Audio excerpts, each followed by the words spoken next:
Next, let's talk about how to treat your clients ethically. As an RBT, you should engage in ethical services with your client in order to consider their best interest. You should consider responsibility and clients' rights, maintaining records and storage for data and accurately using data, maintaining confidentiality and disclosing information of clients, and clients' best interests when providing services or doing research.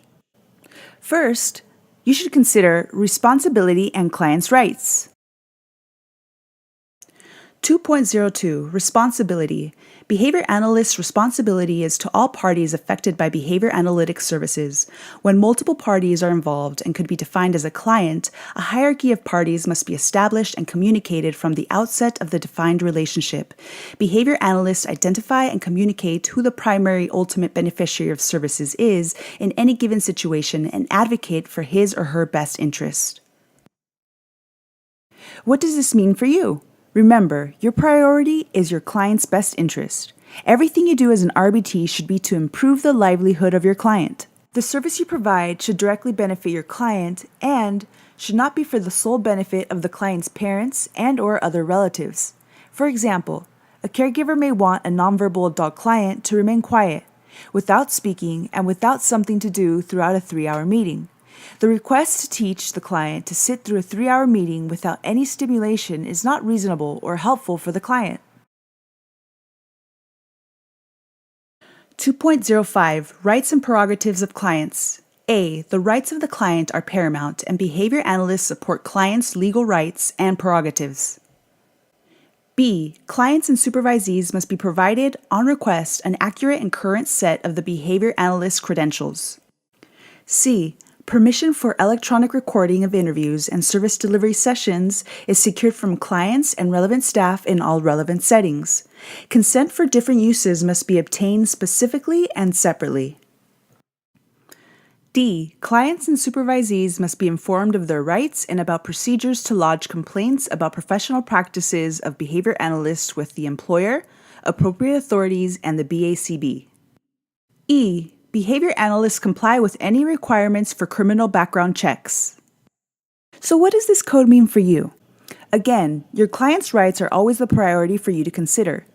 You are not allowed to record videos of your clients unless your supervisor has obtained consent from the client. You have to provide your RBT credential if requested by your clients.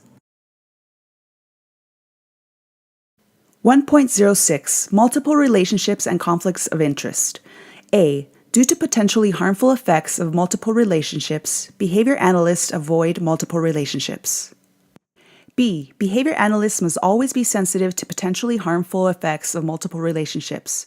If behavior analysts find that, due to unforeseen factors, a multiple relationship has arisen, they seek to resolve it. C. Behavior analysts recognize and inform clients and supervisees about the potential harmful effects of multiple relationships. D. Behavior analysts do not accept any gifts from or give any gifts to clients because this constitutes as multiple relationship. Let's watch a video. After the video, please identify if the therapist violated the code.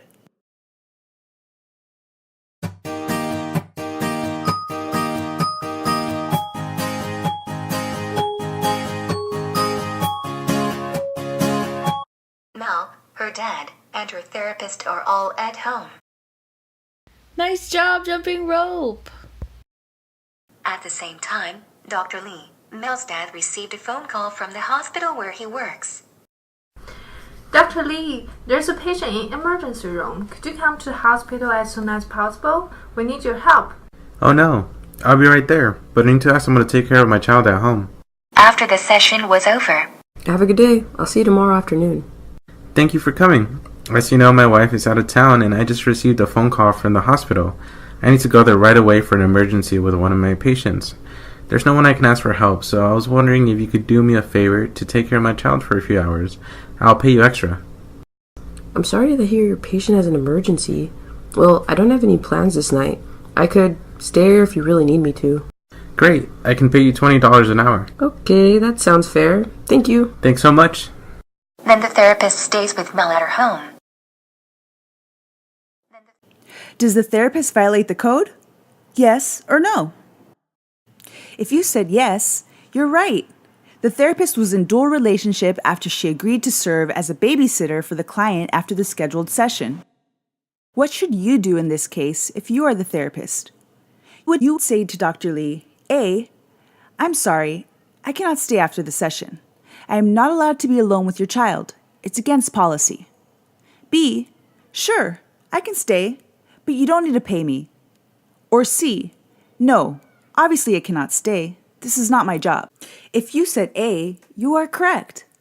I would say to Dr. Lee, I'm sorry, I cannot stay after the session. I'm not allowed to be alone with your child. It's against the policy. Why is a dual relationship harmful to the client? If you accept or give gifts to clients, there may be an expectation for the recipient to return the favor. This may impact your professional judgment when you work with the client at a later time. 8.06 In-person solicitation.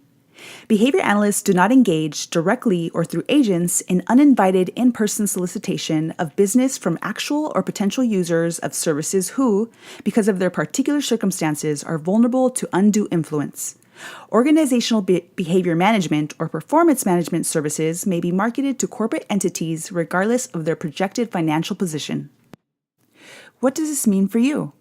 You should refrain from in-person selling of your services. You may not market your agency or any other service provider when the client may be vulnerable.